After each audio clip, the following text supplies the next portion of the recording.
Yeah, the doctor. We'll call Dr. Melissa, you said? Coppola. C-O-P-P-O-L-A. Did you say Coppola? No, that's the director. Yeah, Coppola. okay, fair enough. All right. So Dr. Melissa Coppola, and then just the name of the three pieces. Oh yeah. So if you want to say this with a big name, it's really good. Yeah. Well, it's up to you. I mean, or I can make movement. Yeah, let's do this. Let's say Mozart slash D. This is going to be all. Unless they're looking up and they can ask me. Yeah, you can indicate number or something. Yeah. Movement, second movement, Yes. you said? And then the next one is Foray. Sorry, what was the name? Foray. Okay. And it's the Dolly Suite of Dolly Parton. Okay. First movement. When you say it's a lullaby, you want to, it's Percy, so it doesn't matter. First movement is called lullaby. It's just Meditation. Sorry, lullaby or meditation. Oh, it's the first use. It's the but Okay. Wait, am I crazy? Yeah. Doctor in here has to look it up. I don't know. She's the one with the doctorate. I don't know. Yeah. Well, that's more embarrassing. Ah, Debussy. Yes, there we go. WC. It is. Really? I don't know. It's the tea suite or the small suite in a boat. Teach speech in a boat. Really? That's It's on a boat, but unless I can't do a French accent, are you good at that? I give you credit.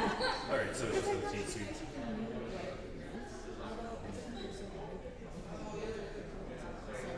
Yeah. Yes. On a boat. Yeah, on that boat. And it's going fast. Yeah. That would be an interesting. Yeah. Well, shows you where how old I was in high school. Same. So, but yeah. Okay, so is that good? Yeah. Mozart's Do you not need in. my name too, or not so much?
Oh, sure. Test, test.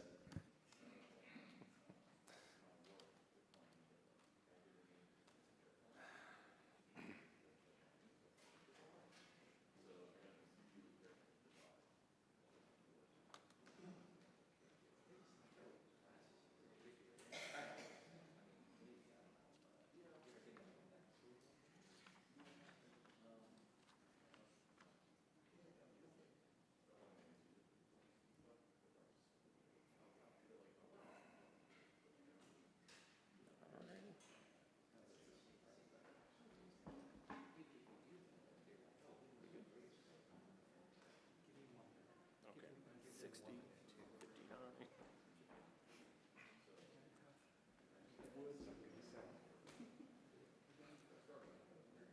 Alter might not be able to hear me, but we get to entertain them. And someone's going to comment on that later. We good? James Croft was late? All right.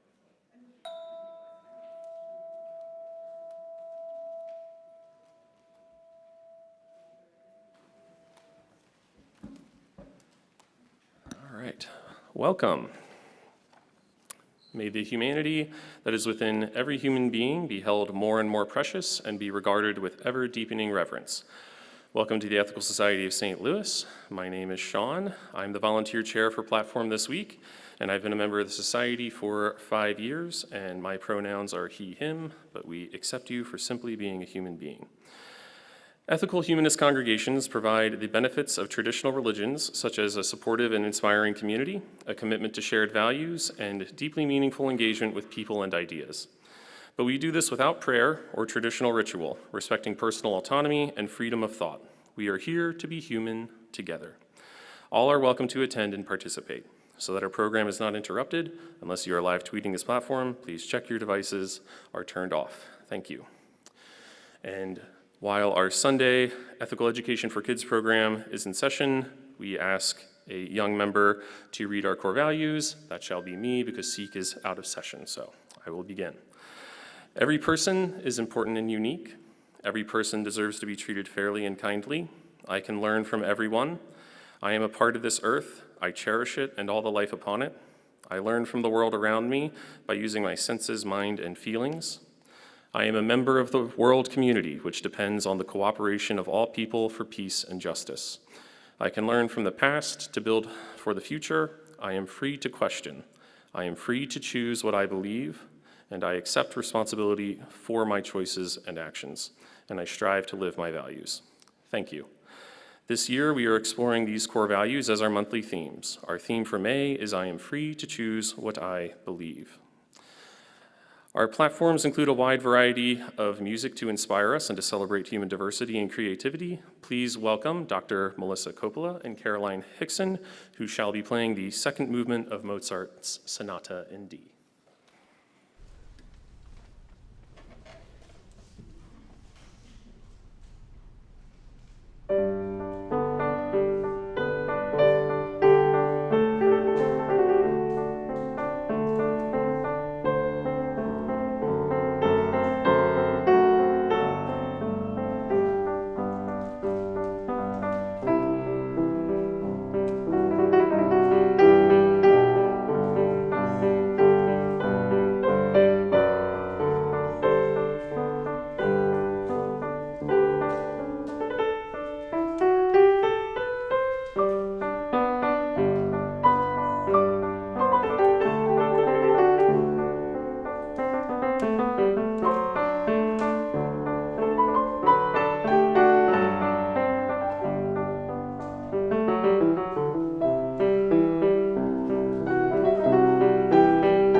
mic back on. There we go. Thank you, ladies. We encourage members to send suggestions for music and musicians to our music director, JD Brooks, at jdbrooks@ethicalstl.org.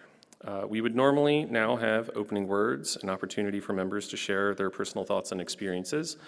However, since today is Remembrance Sunday, instead of opening words, we will offer extra time for members of our community to share their remembrances in a moment. However, if anyone would like to present opening words, please contact James Croft or Andy Jackson. We will now go into our second musical selection, and I forgot to say that we have two people here because it is four-hand music, so someone isn't turning pages, just for the people on altar. So it's four-hand piano music, and this piece is by Fauré, and it is the Dolly Suite, first movement lullaby. Thank you.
Thank you again, ladies. That is the perfectly meditative type of music to lead into our mindfulness moment.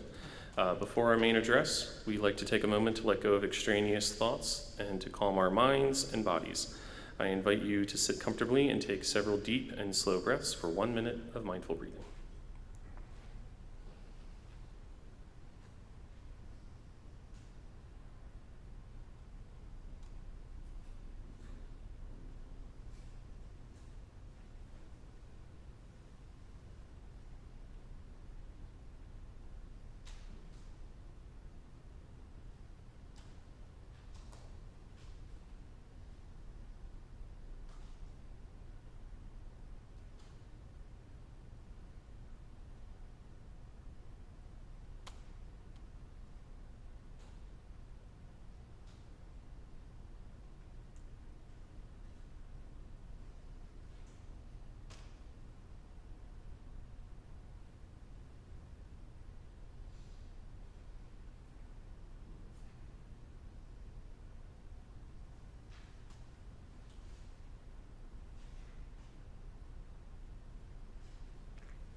Thank you. Today will be Remembrance Sunday, so I would like to introduce James Croft as our platform speaker. I just want to thank our musicians again for that absolutely beautiful, as Sean said, meditative music. It's a perfect way to open Remembrance Sunday, the day on which we remember those members of our community who have died in the past year, sharing words with each other so that we might remember the lives they lived, the values they embodied, and the goodness which persists in our lives because we knew them. And in a moment, I will invite any of you who wish to, and any of you joining us online, I'll make sure to monitor the chat to see if there's anyone offering remembrances there, to share your memories of people you have lost in the past year. Before I do that, though, I do want to offer a reflection on the events of the past week, and specifically to ask how we should respond when an atrocity like the shooting at Robb Elementary School takes many lives from us. Because to respond when one life is lost is hard enough. Finding the right words to encapsulate all a person meant to us is almost impossible. One life, one single life, is a multitude of memories, too much for one statement or ceremony to hold. And yet we try. We hold funerals, memorials, celebrations of life, and events like this to come together and share our grief, and somehow we get through. An effective memorial can uplift the memory of our loved one, capture something of their spirit, almost as if they were alive again, just for a moment. My father's funeral was like that. I was very nervous when I was asked by my mother to conduct it, because when you're working, you can't really appreciate the moment yourself. And today, in all honesty, I would recommend, if you were ever asked, that you do not conduct the memorial services of your own loved ones. But I can't deny that it was successful. Through stories, poetry, even humor, we created a remembrance which brought my father back to life for the hundreds of mourners who were squeezed that morning into Mortlake Crematorium near my childhood home in London. And I remember, as I exited the chapel when my work was done, passing one of the pallbearers who was dressed formally in a black tailcoat, as they sometimes still wear in England. And he looked solemnly upon me and said, "I don't normally rate funerals as a rule, but if I did, this would be one of the best." So sometimes a remembrance of a single person can bring them to life. But how do we respond to events which take numerous lives? How do we respond when a death is not singular, the result of illness or accident, but multiple? How do we respond when the death is the result of human action, either the purposeful killing of many or negligence? I've been thinking about this a lot recently in the aftermath of the shooting at Robb Elementary School, a massacre which took 21 lives, 19 of them children. How do we respond to that? These are not ordinary deaths, after all. Someone killed those children, those teachers, killed them with a gun and ammunition they bought legally. How should we respond? Certainly, those lives should be remembered. Their families and friends will hold services like the one I held for my father. Communities will come together to grieve and to mourn. The criminal justice system will do what it does. But somehow, in cases like these, that seems inadequate. Not just inadequate in the way all remembrance ceremonies are, because nothing can bring a dead person back to life after all, but inadequate in a deeper way, because in this case, as in the case of the more than 330 school shootings which have occurred since the massacre at Columbine, these deaths are preventable. Those children, those teachers, didn't have to die. And because of that, a different sort of response seems necessary.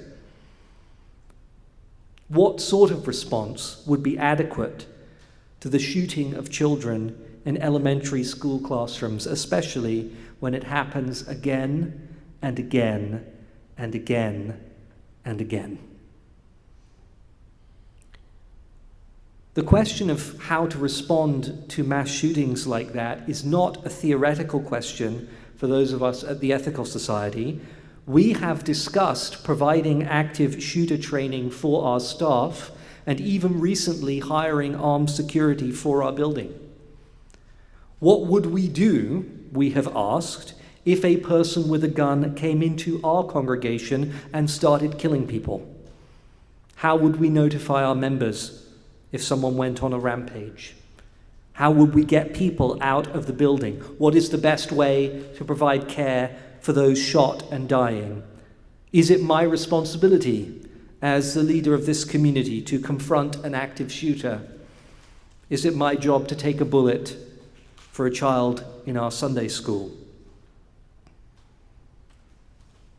Conversations like that are increasingly common in US congregations, schools, colleges, offices, and anywhere where many people gather. But I must admit that to even have that conversation in my own workplace was very unusual and disturbing to me. As an Englishman, I come from a country where guns are incredibly rare. In the UK, personal ownership of almost all handguns has been banned since a single school shooting in 1996, and hardly anyone owns a gun, less than 2% of the population. Even the police in England, Wales, and Scotland do not routinely carry firearms, with their use restricted to specially trained officers who make up a very small percentage of the force. Even air guns are regulated and restricted depending on their power. And thanks in part to that carefully controlled environment, the UK enjoys one of the lowest rates of gun homicides in the entire world. People go about their lives generally entirely free from fear of guns. People just don't have conversations like the ones that I've had with our staff about how we would respond to active shooters. I was a high school teacher in England, and at no point did we ever discuss what we would do if an enraged individual with assault weapons came to murder us and our students, because there is hardly any chance of it ever happening. Our children are not subjected to active shooter drills, and while metal detectors are becoming increasingly common in UK schools, that is due to fear of knives, not guns, and knives are a lot less likely to result in an attack, leaving multiple children dead. It is difficult sometimes to explain to most Americans the sense of revulsion, physical revulsion, I feel on seeing a firearm. I find them horrifying. They disgust me. When I catch sight of a gun, including a gun carried by a police officer, I have a visceral feeling of fear, apprehension. I physically recoil from them. So disturbing they are to me. I remember once seeing an armed police officer, a single armed police officer, at a train station in England. I don't know what had happened for them to station such an officer there, but I remember my feeling of shock and danger at seeing that single armed officer. And that, I think, is a healthy response to guns. That's what we all should feel when we see them. Guns are, after all, tools designed explicitly to end life, to maim and kill. And guns take tens of thousands of American lives every year and are particularly deadly to some of the most vulnerable populations in society: women who suffer domestic violence and people of color, for instance, who are both disproportionately victims of gun violence. Guns kill far more people in this country than does terrorism, and you are massively more likely to be killed in a mass shooting than by a foreign-born terrorist. And indeed, as the leader of the New York Society for Ethical Culture, Nori Rost, said in a speech at a rally this week, the number of children killed by gunfire in the United States since the mass shooting at Sandy Hook Elementary School surpasses the total number of American soldiers killed in overseas combat since 9/11. It's no surprise then that the Center for Disease Control recognizes firearms as a leading cause of death in this country. And in case anyone is in any doubt, guns are the problem. In states where more households own guns, more people are killed by guns. Gun-owning households are less safe than gun-free ones. Owning a gun gives you a higher chance of being shot with a gun, including accidental death, suicide, and homicide. Owning a gun makes you less safe, not more safe. The data couldn't be clearer. And the evidence from international comparisons is also unequivocal. A society in which more people own guns is a society in which more people are in danger of being shot and killed by guns. So we should find these tools repulsive. They're a symbol of suffering and death. And no reasonable person, on reviewing the evidence, should own a gun for the purposes of personal protection. So why, if it is so illogical and dangerous to own a firearm, and so poisonous to our community, do so many Americans cherish and defend their right to own a gun? The reason is that gun ownership has nothing to do with the evidence. In the USA, guns have become a symbol of cultural identity, which is valued far beyond their dubious utility as tools and their almost entirely mythical role in self-defense. It is, in fact, incredibly rare, statistically speaking, that anyone successfully uses a gun in self-defense. Owning a gun, for many Americans, demonstrates that the owner is in a particular political and social club. They are strong. They are a real American. They are not a snowflake liberal. Guns are essentially a political fashion statement, like a lawn sign or a bumper sticker, but a bumper sticker that can kill. People purchase guns for social status and a sense of cultural belonging because the United States has, for many decades, been bewitched by a culture of guns which is almost as deadly as the firearms themselves. This is a culture that lauds violence and aggression and despises discussion and democracy. And if you need any evidence of that, all you need to do is check the websites right now of gun rights organizations and see how they are responding to yet another mass shooting of children. The website of the National Rifle Association, which is probably the most enthusiastic proponent of gun culture in the United States, I looked at it days after the attack on school children in Parkland, Florida, and they were featuring a video suggesting that school classrooms should be fortified and protected with armed guards, and that schools should be built with only one entrance and exit, as if the only way to protect children from gun violence is to literally trap them in buildings with more guns. And they go on to suggest that those who want firearms to be restricted might want school shootings to happen because it makes it easier to argue in favor of gun control. That sort of thinking has made many of our schools a nightmare for our children. I had the pleasure of attending a dinner party last night, hosted by our own members Bradley and Brenda. Thank you very much. And to Scott, who also came. Brenda is an amazing cook. They worked together to cook the most amazing food. It was exquisite. So if they ever invite you, say yes. Brenda is a teacher, school teacher, and she shared with me some chilling details about what schools are now required to do to help keep their children safe. She described how classroom doors are kept perpetually locked with quick close mechanisms to ensure they can be shut at the first sign of trouble. She told me of the drills that kids, teachers, and school staff must endure, drills which are terrifying and traumatizing our children. She told me how teachers are taught to throw textbooks at school shooters in the hope that that might disturb their aim.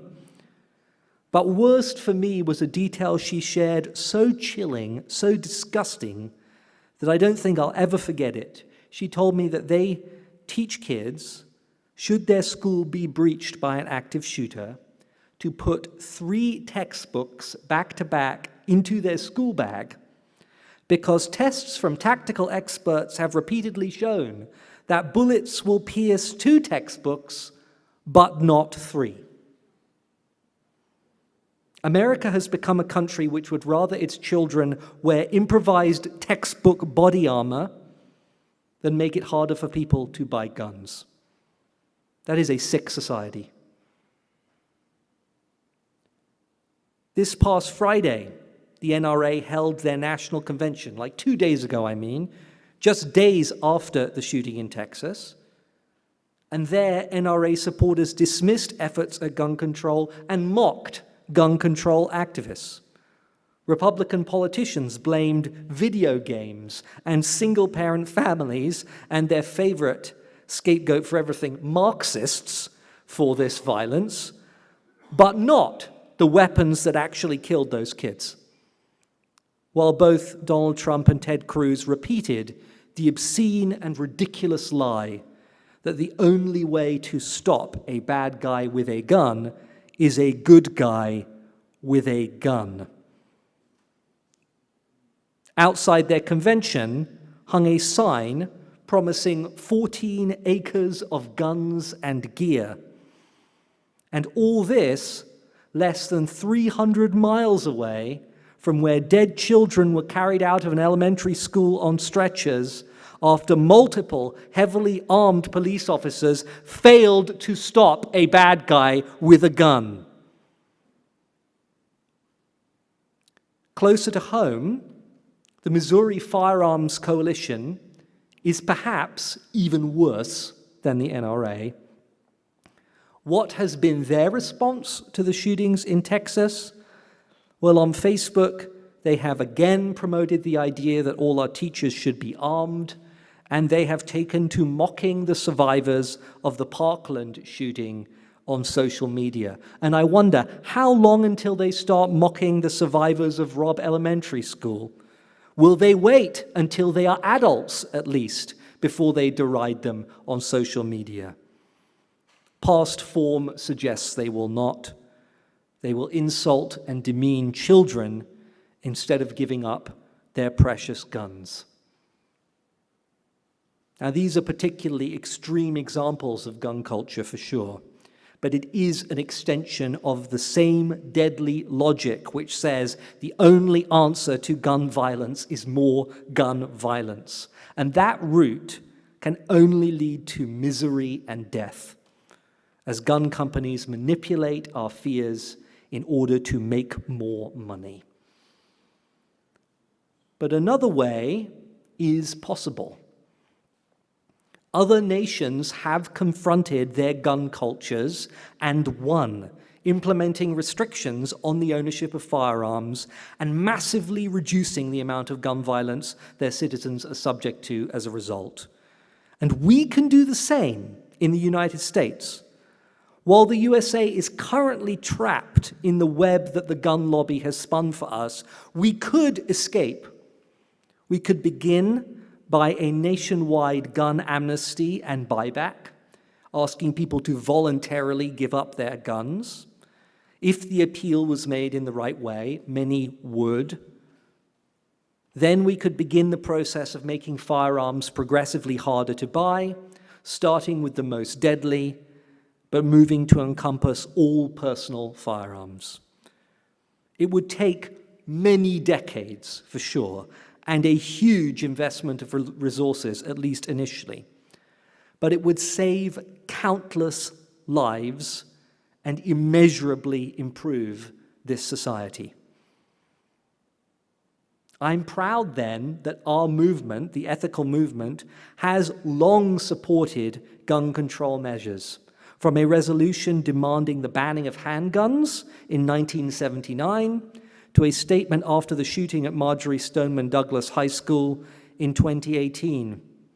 And that statement reads, in part, "There is a deep sickness in any society which values private gun ownership over the lives of children, yet time and again, grotesque acts of mass violence are followed by political apathy as elected officials choose donations from the gun lobby over the safety of young people in school." That was 2018. Will that happen once again after this month's mass shooting? Well, that depends on the sort of remembrance we choose. Now, some say that to talk about meaningful changes in legislation after a mass shooting is to, this has become my least favorite phrase, politicize a tragedy. I say that the only way to honor the lives of people killed in a mass shooting is to do something to prevent future mass shootings. Some point to the Constitution, suggesting that in allegiance to that centuries-old document, we should not reevaluate the laws which should govern us today. I suggest that dogmatic allegiance to an ancient text written by people with no appreciation of modern technology and culture is to make of our laws a religion, and that if the Constitution is a barrier to common sense gun laws, then we must change the Constitution. But before we can do any of those things, we will have to end gun culture. Gun culture is a culture of fear. It feeds on our fear of violent crime to sell us guns which do not keep us safe. Gun culture is a culture of death. It celebrates killing, promoting a twisted logic which suggests the answer to violence is more violence. Gun culture is a culture of greed. It feeds politicians' endless filthy lucre, money reaped from countless corpses, corrupting them to do its bidding. We must end gun culture, and we must start today. That's the only ethical way to remember events like this. That is the end of my little statement on remembrance after the last week's events. Now I would like you to offer your remembrances of people who have died in the past year. Particularly, I want to remember Nora Beiswenger, Frances Bretherton, Martha Ross, and Dave Baumgartner, who are the 4 members of the Ethical Society who died in the last year. I would like to let everybody know information I learned from Dave's children when I spoke to them this morning. His memorial will be held at Garden Chapel in Creve Coeur at 4 p.m. today. It's the first I heard of it, so I'm sorry if any of you would like to attend, and that's short notice, but I wanted to let you know that Dave's family are remembering his life today as well. You do not have to share memories only of those members, or even of people who have died in the past year. If you would like to share memory of someone else, you can feel free to do so. You can either come up to take the podium, or I can come to you with a microphone if that's more comfortable. I will have to go get one from the back. So at this time, I would like to invite your remembrances. And now the awkward pause. While we do the awkward pause, I'll make sure that I'm looking online as well. Yes, please, come on up.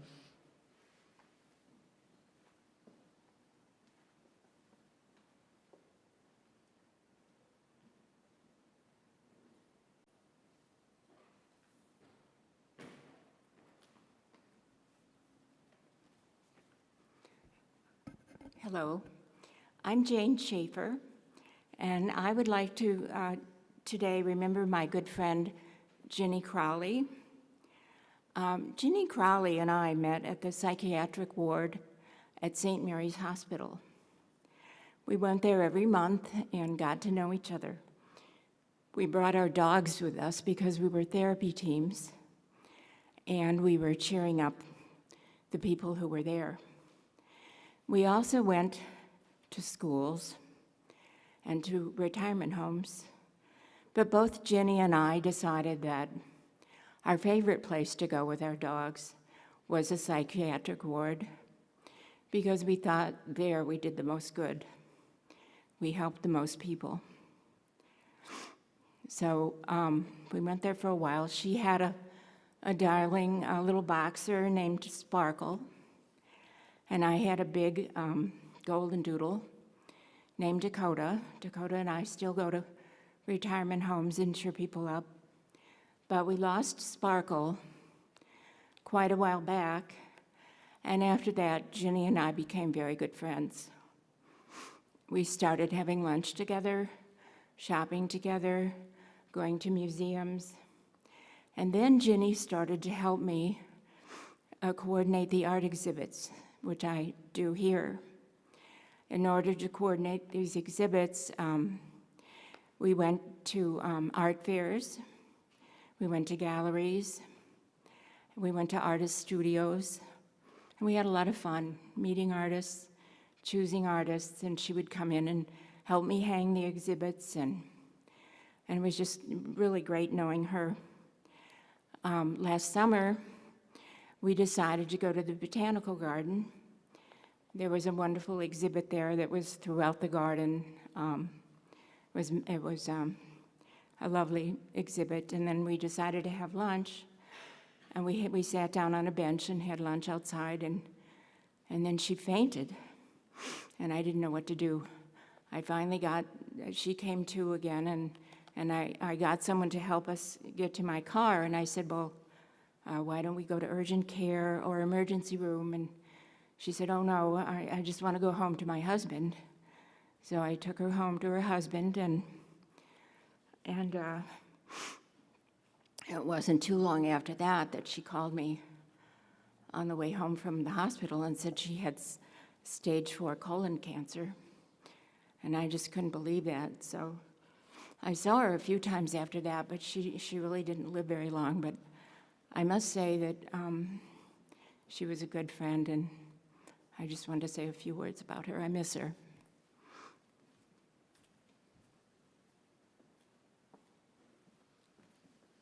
Thank you so much for offering those memories. It was very beautiful.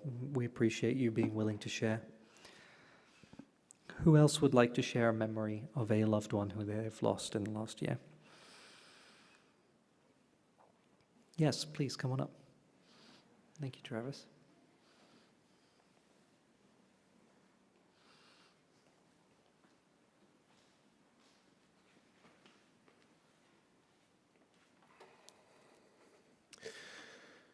Today we're 2 months shy of the 10-year anniversary of when I lost my wife and daughter. Kelly Esther and Genevieve Rose Kelly was just 2 days after her 34th birthday. They passed in childbirth. Survived by her two beautiful sons, Ian and Evan.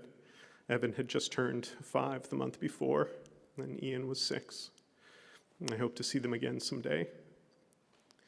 Kelly was powerful and fierce.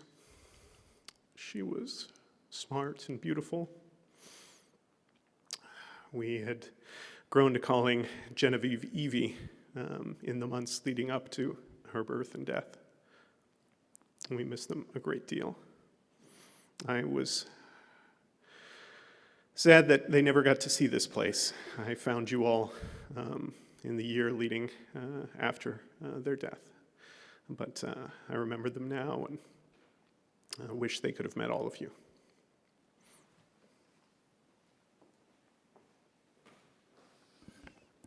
Thank you so much for sharing those memories. I wish we could have met them too. Is there anyone else who'd like to share? Oh, I'm sorry, Kent, I didn't see you there.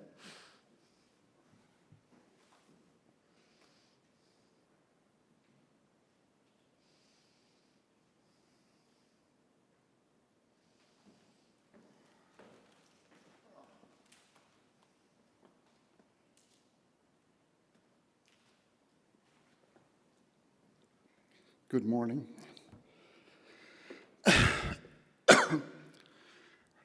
My remarks are somewhat more generic, but I reflect on the fact that there are many people that we have known in this life who have left a mark upon us. Some have been great, some have been poor, and some have been indifferent. But I think most of us who attend today are concerned about their legacy.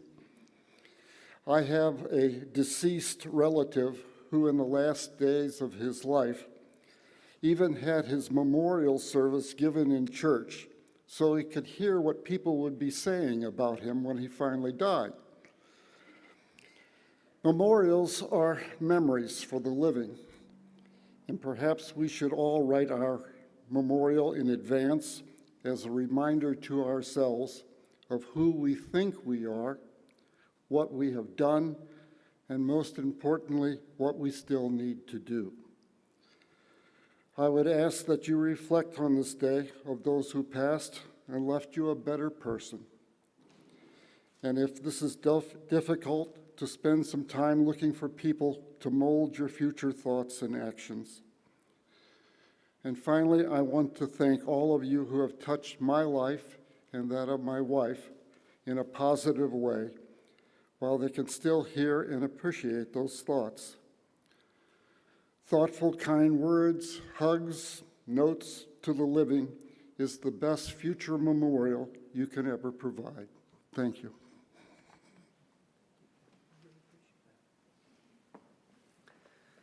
Thank you so much for those thoughts, Kent. I'm going to make a note now to ask you to lead this platform next year. Would you like to share?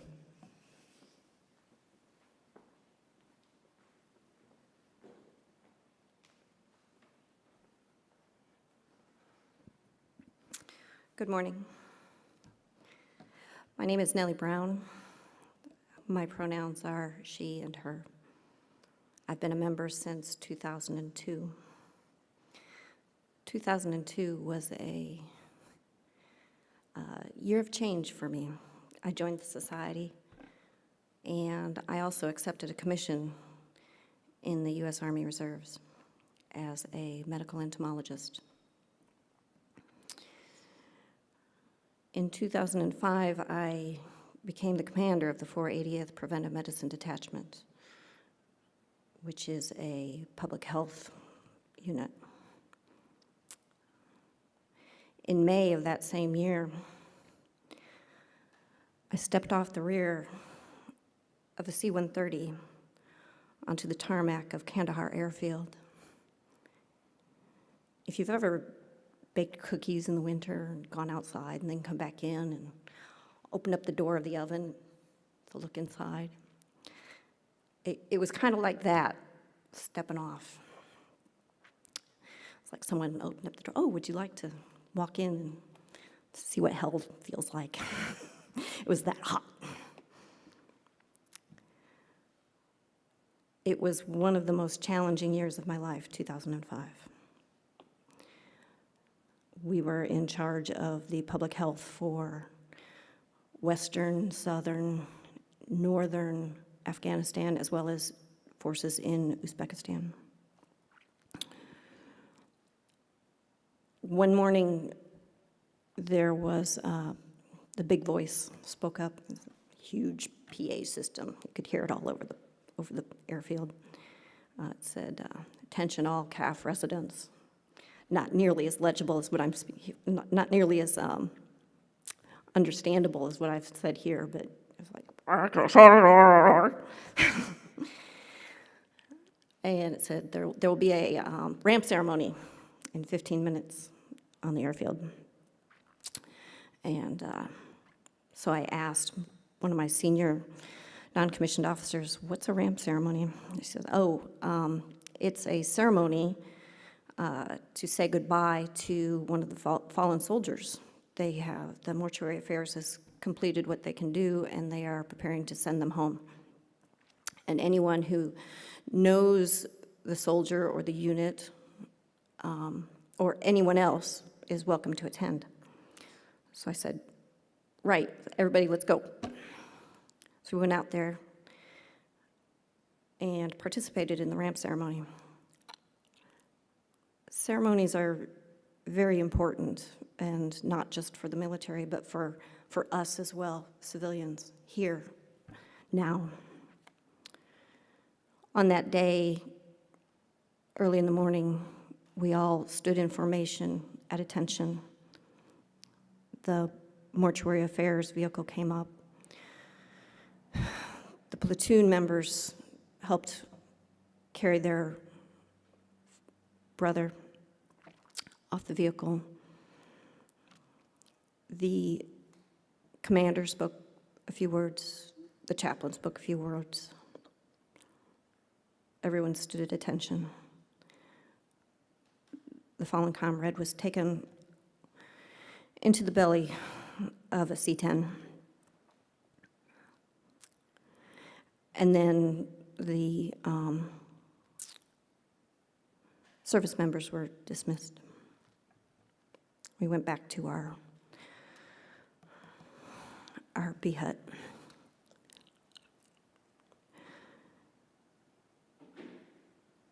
It's difficult to lose someone you love. It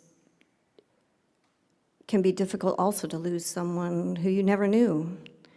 And sometimes the numbers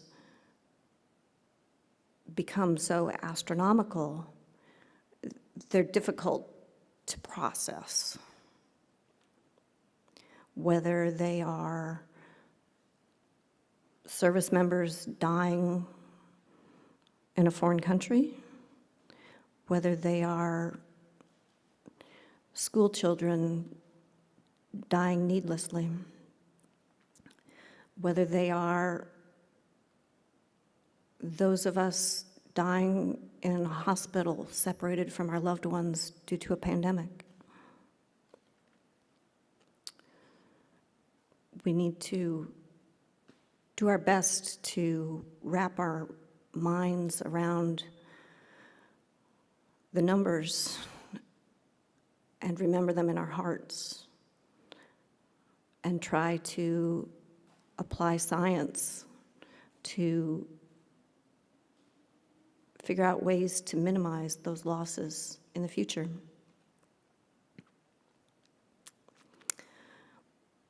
Ceremonies are important. We wear black for mourning. We shift to gray. As the years pass, the months pass. Eventually we'll start to wear purples and lavenders and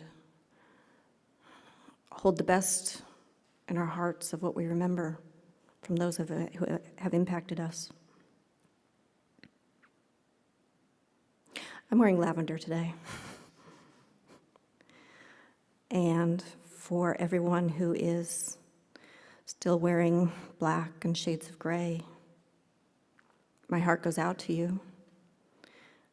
And if there's a way I can help you to shift into moving shades of purple, please let me know. Thank you.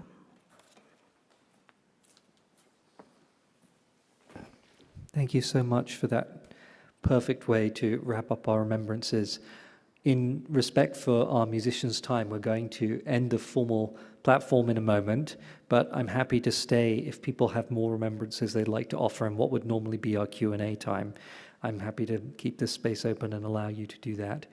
I do want to end in the spirit of trying to get our minds around incalculable loss, just by reminding everybody that we are still in the midst of a pandemic that is not over and may never be over, given the way that we've responded to it. I thought perhaps we might want to take a second to remember all of the more than 1 million people who have died from COVID over the past 2 years, but then I worked out that that would keep us here for 12 days. So maybe that helps people get their mind around the enormity of the loss that we've all suffered. Thank you very much for sharing this morning. Sean, do you want to come and take us out of platform?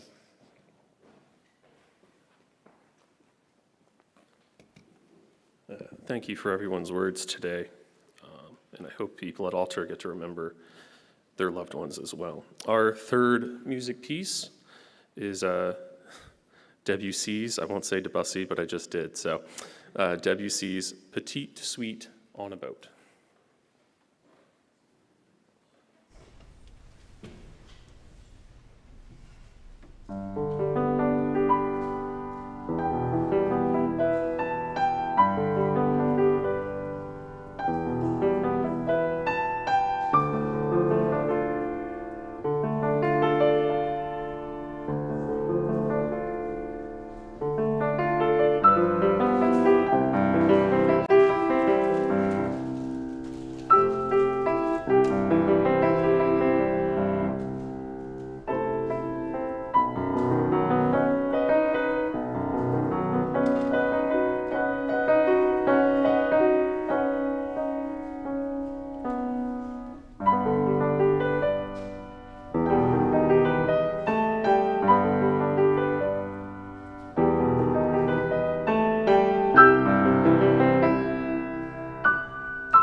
Thank you, ladies. I have a note. I would like to invite Nathan Shrink to give an announcement. Is Nathan Shrink in here? There he is. Give him a round of applause, everybody.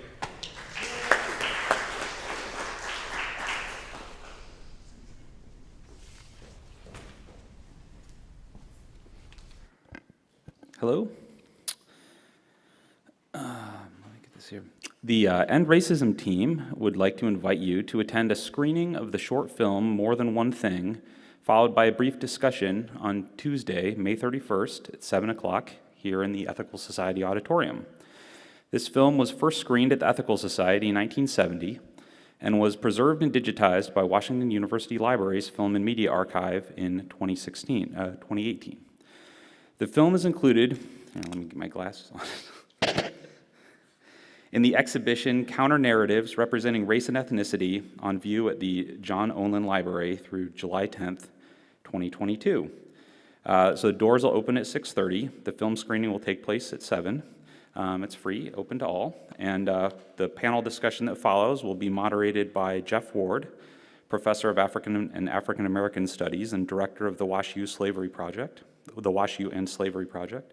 The panelists include Vivian Gibson, award-winning author of The Last Children of Mill Creek, Ben Phillips, a former Pruitt-Igoe resident and a litigant in the chemical weapons testing lawsuit, our own Billy Tanoe, here, member of the Ethical Society and a former Pruitt-Igoe resident, and Andy Urich, film and media curator for Washington University Libraries. Thank you. Yeah, so anyway, I hope to see you Tuesday evening. Thank you, Nathan. The welcome team members will now pass the collection baskets. If you are moved to make a donation today, we appreciate anything you may be able to offer. We rely on the generosity of our members and friends to ensure our community can keep providing our many free programs. If you don't have cash with you today, you can donate at ethicalsociety.org/donate. Just use the QR code on the screen now. Or even better, become a pledging member. We would love to keep you informed about future events at the Ethical Society of St. Louis. If you'd like to join our weekly newsletter, use the QR code above me to sign up. And we've already played our third musical piece. I think we're a little bit out of there. Script. All right. Thank you all for being here today, for each other and for yourselves. After this meeting, there are many opportunities to continue your morning with us. We will continue remembrances after this. Or if you would not like to stay here to continue remembrances, you can go downstairs and there will be coffee and tea. To end our program, I invite you to greet those on either side of you, and I wish you all a good week. I know Remembrance Sunday is a little hard, but find some joy this weekend. I hope you all have a good one. Thank you. Really appreciate it. Good job. Difficult morning. Yeah. Folks, we'll give people 5 minutes or so. If you'd like to stay, feel free. You don't have to. There may be no one who wants to share, so just thought I'd keep the mic open. Okay, well, we'll just give people a few minutes then.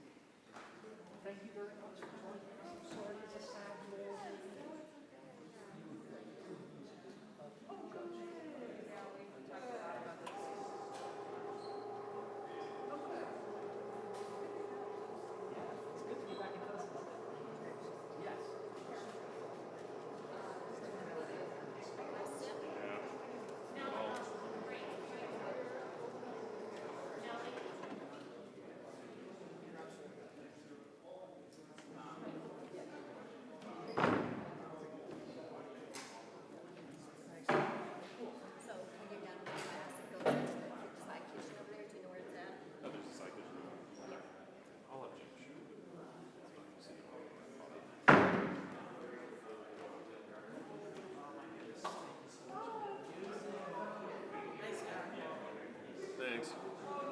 Yeah. I had to laugh, though, I'm sorry, because I saw you like 50 words. Yeah, you know what the script is. Remembrance Sunday is a little different. Script. The music was good too. Yeah, it was great. Thank you so much. Oh, thank you.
Okay.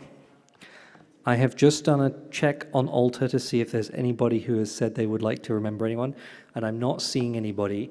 So if there's anyone in the room still who'd still like to offer memories of folks who didn't get a chance, feel free. Yes, thank you, Sean. Go ahead. My chair's gone. Yeah, Ellie took it. Well, I guess for whatever it's worth, Travis was the one that kind of moved me. I wasn't going to talk about her, but 3 years out, I mean, many of you know because I've talked about her before, but my cousin Emily committed suicide shortly after my mother's suicide. So she's just been on my heart and mind for the last 3 years. I miss her greatly. You know, it's nearing the end of COVID, and all this stuff happened right at the beginning of COVID for me, so it wasn't fun sitting through the last 2 years when that grief on your mind wasn't great sitting at home alone. But I had a wedding for a different cousin this weekend, and I just think, you know, as time moves on after someone passes, you can still see the gap in your life. You know, she wasn't there at the table to talk with, and she was just a very joyous person. I can't describe, like, she would just walk into a room and like happiness would follow her. She was just one of those people.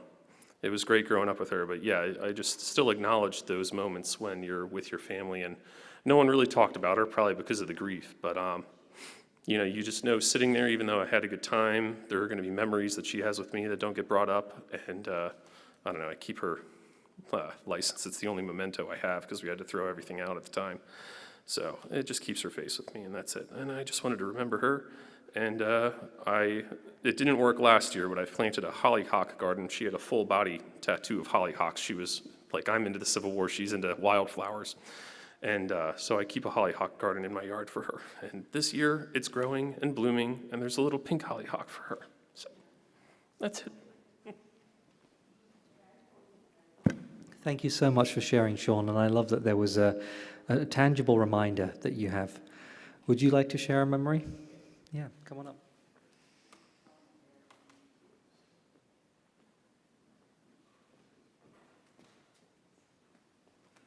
Hello, I'm Christopher Lacoste, and I'm remembering my mother.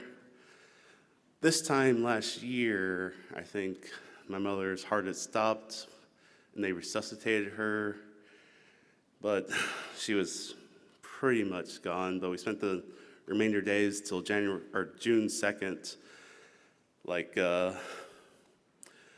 waiting for her to pass again, because the hospital didn't know she had like wishes for do not resuscitate, so they did it against her will. And it was just me and my brother and people coming in and out, saying their goodbyes. But I remember 2 days, like, I guess it would have been yesterday, the last, day I was there with her when she was conscious. She shared, like, a story with me that she never shared. And we talked, like, about lots of her memories growing up. So I thought I knew, like, everyone on her street. But she shared someone who she said was named Sally, who I'd never heard of. But she said that Sally was a little different, and people made fun of her for it. And she'd always regretted not doing something about it, like better protecting this person. And it was like literally the last thing she shared with me, because she was going in and out of consciousness at the time. And I guess like she knew she was passing. And I always wonder, like, how long did she know that her days were numbered? Because, like, the hospital is still telling me that, you know, that she was going to recover, so it was a big shock. I guess this morning, when I got a call 6 a.m. where they told me her heart had stopped and that she was in, like, the ICU. But, yeah, it's just been a very lonely year, because she always would just keep up with people, like telling me how this person's doing, how that person's doing, to keep them in my mind, because she knew I didn't pray. But I always wonder if, like, praying was a way for her to remember things, because she remembered so much, constantly telling me about people. So at her funeral, all these people I saw, once I got their name, I was like, oh, I know you, because you go through this, you're going through this, you have this many kids, all this other stuff. And I don't know, it's just a gift I don't have, because it takes me a long time to remember someone's face and their name, but she could just do it so easily. But I don't know, it's just nice having someone who had a good memory, but now it's just gone, and trying to get over that still. But thank you. Thank you so much for sharing those memories. It can be so difficult, both when hospitals don't honor a person's wishes, but also when you have some last days that are particularly challenging. Is there anyone else who'd like to remember someone?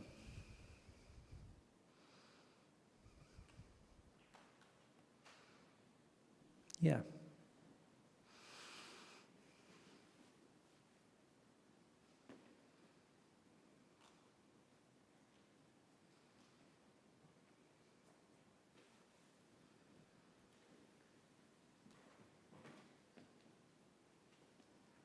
Thank you, James.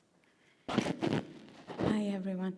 I didn't want to remember anyone particular, but I just wanted to say that with the immense loss of lives on the COVID-19 pandemic, the World Health Organization just said that India's lost 10 times the number of people it has declared officially, which probably puts the figures around 47 million, not just to the pandemic, but because of the pandemic, maybe for food crisis, for crisis of having access to hospitalization, having access to things like oxygen.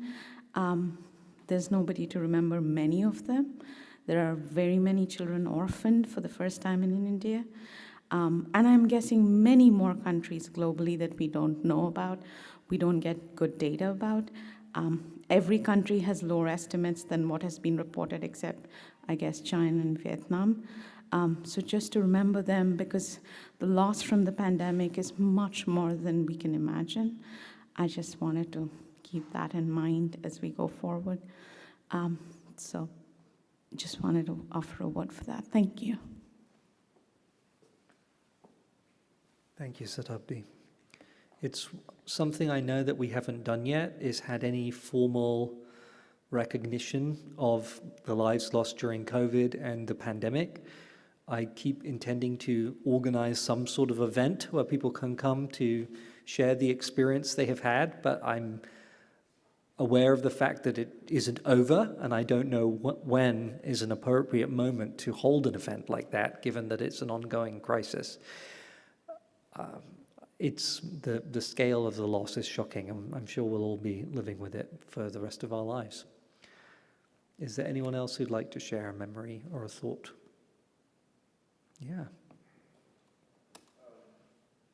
James, I don't want to talk about a specific person. I just wanted to thank you for your words about what happened in Texas. You said important thoughts that needed to be said. I hope you can put it in the form of a letter to the editor someplace. Oh, thank you. Well, actually, now, I took some of that from an article that was published in the Post-Dispatch some time ago after the last major school shooting. So I can send you that, and then obviously updated for the most recent one. One of the most depressing things for me is that one can say almost exactly the same thing every single time this happens.